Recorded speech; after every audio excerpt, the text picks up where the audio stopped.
अस्सलामु अलैकुम वरहमतुल्लाहि वबरकातुहू। कैसे हैं आप लोग? उम्मीद है कि आप लोग भी ठीक होंगे। मैं हूं मुद्दस्सिर अंजुम और आप देख रहे हैं हमारे यूट्यूब चैनल आलमी अदब। आलमी अदब पर आपका स्वागत है। आज हम लोग बिहार बोर्ड के सिलेबस में जो शामिल है, जिस किताब का नाम है किसले, उसका पहला पाठ हम लोग पढ़ेंगे। उसका चूँकि पहले पाठ में कविता है और उस कविता का नाम है तू जिंदा है तो ज़िंदगी की जीत में यकीन रख। तो उसके बारे में आज हम लोग पढ़ेंगे। तो पहला चैप्टर देख लेते हैं। ये किताब है, आप लोग किताब भी देख लें, जो क्लास 8 में चलता है। इसी किताब का जो पहला चैप्टर है, जिसका नाम है तू जिंदा है तो ज़िंदगी की जीत में यकीन कर, अगर कहीं है स्वर्ग तो उतार ला ज़मीन पर। कवि इसमें कह रहे हैं, अगर तेरे अंदर ज़िंदगी है, तू जिंदा रहना चाहता है तो जीत पे यकीन रखो। तुम एक लक्ष्य तय करो और उस लक्ष्य के प्रति तुम क्या करो, अपना एक प्लान बनाओ और प्लान के मुताबिक काम करो। तो यकीनन एक दिन ऐसा आएगा कि तुम जो भी मंजिल और जो भी टारगेट तुम्हारा है वो तुम हासिल कर लोगे। कह रहे हैं अगर कहीं है स्वर्ग तो उतार ला ज़मीन पर, यानी कहीं भी अगर तुमको खुशी दिख रही है, कहीं पे भी तुम्हारी मंजिल दिख रही है, टारगेट दिख रहा है, तो उसको तुम अपने लिए उसको अपने बना लो और उस टारगेट को हासिल कर लो। स्वर्ग से मतलब ये नहीं कि स्वर्ग ही जन्नत ही, यानी अपनी खुशी तुम जहां भी पाते हो उसको अपने लिए हासिल कर लो।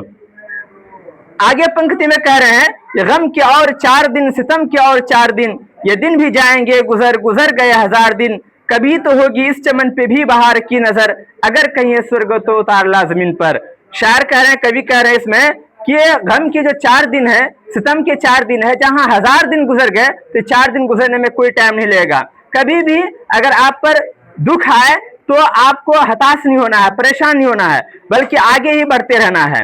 ये दिन भी जाएंगे गुजर, गुजर गए 1000 दिन, कह रहे हैं कभी तो होगी इस चमन पे भी बाहर की नजर। चमन से मुराद खुद को मुराद ले रहे हैं, यानी अगर आज हम पर दुख आया है तो कभी सुख भी आएगी, है ना।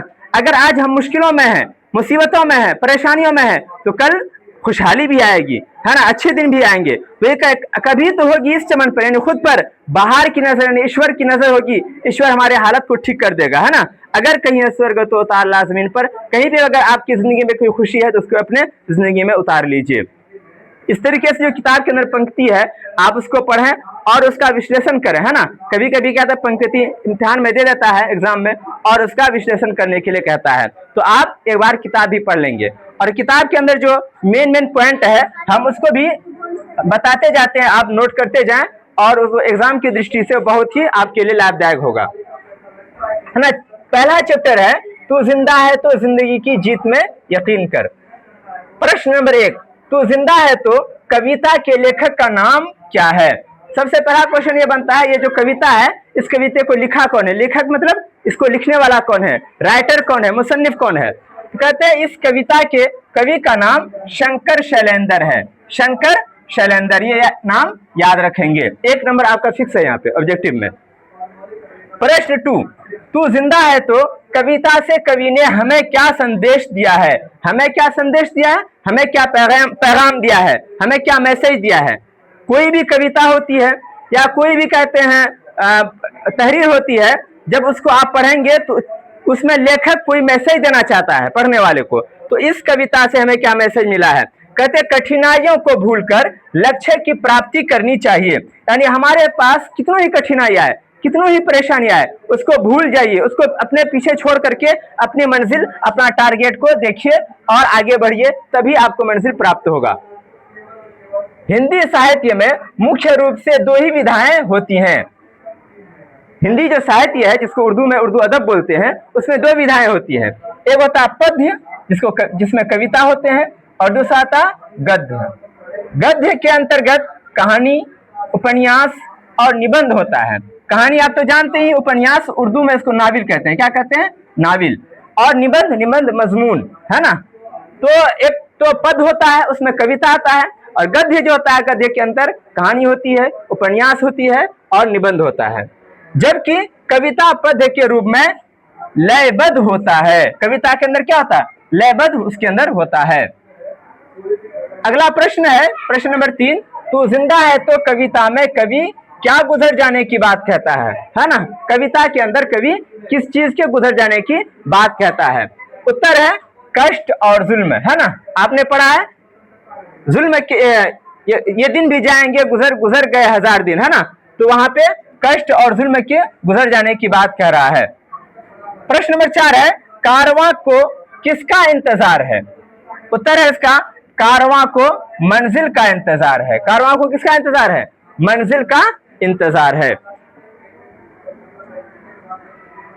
प्रश्न नंबर 5 है कवि स्वर्ग को कहां उतारने की बात कहता है। आपने पढ़ा ना कविता में कि अगर कहीं है स्वर्ग तो उतार ला जमीन पर, तो कवि स्वर्ग को जमीन पर उतारने की बात करता है। अगला क्वेश्चन है प्रश्न नंबर 6, इस कविता में कवि किसके सर कुचल कर साथ चलने की बात करता है। उत्तर है कविता में कवि मुसीबतों के सर कुचल कर साथ चलने की बात करता है ना। मुसीबतों को, जो भी मुसीबतें हैं, जो भी कठिनाइयां हैं, जो भी परेशानियां हैं, उसको आप रोन डालिए, उसको हटा दीजिए और आप आगे बढ़िए, है ना।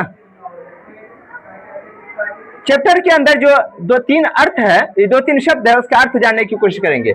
यकीन शब्द का अर्थ क्या है, यकीन शब्द का क्या अर्थ है। तो कहते हैं यकीन शब्द का अर्थ भरोसा है। यकीन शब्द का अर्थ क्या है, भरोसा है, विश्वास है, कॉन्फिडेंस है ना। प्रश्न नंबर 8 है कारवां का अर्थ क्या है ना। अभी आया था ना कारवां, तो कहते हैं कारवां का अर्थ क्या है। कहते हैं कारवां का अर्थ काफिला है। काफिला, उर्दू में भी इसको काफिला इस्तेमाल करते हैं। काफिला बोलते हैं 2-4 लोगों का जो गिरोह होता है, समूह होता है, उसको कहते हैं काफिला बोलते हैं।